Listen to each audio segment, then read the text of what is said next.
লোকমান আলাইহিস সালাম আল্লাহর প্রিয় ভাজন একজন ব্যক্তি ছিলেন, খুব জ্ঞানী প্রাজ্ঞ একজন ব্যক্তিত্ব ছিলেন। ইথিওপিয়া, যেটা আগের নাম ছিল হাবাসা, এই রিজিয়নে, কেউ কেউ বলেছেন মিশরের কোন একটা এলাকায়, কেউ সুদান, কেউ ইথিওপিয়া, তো রিজিয়নটা কাছাকাছি। কি করতেন?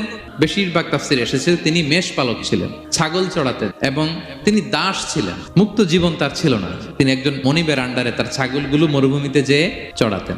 মজার ব্যাপার হচ্ছে, সারা দুপুর, সারা বিকেল, সারা দিন ছাগল চড়িয়ে আসার পরে লোকমান যখন বাসায় ফিরে আসতো, তখন এলাকার লোকজন সবাই লোকমানের কাছে জড়ো হতো, আর উনি তাদেরকে তার প্রজ্ঞা, তার বিজ্ঞচিত কথাগুলো শেয়ার করতেন, শোনাতেন, এগুলো বলতেন। তো এগুলো দেখে লোকমানের মালিক অবাক, কিরে, আমার কাছে এলাকার কেউ আসে না, কিন্তু আমার দাস দেখতে কুৎসিত কালো, এই লোকমানের কাছে সবাই এসে ঘিরে থাকে, কি ওর কাছে কি পায়, কি আছে ওর কাছে? তো শ্রোতাদের কয়েকজনকে ডেকে বললো, ঘটনা কি, তোমরা সবাই লোকমান সন্ধ্যাবেলায় ফিরে আসলে তার পাশে জড়ো হও কেন, কি পাও, কি ওর এত বিজ্ঞতা, এত জ্ঞান, এত প্রাজ্ঞতা কিসের দেখি? তো আজকে সন্ধ্যাবেলায় ফিরছে, উনি বলতেছি,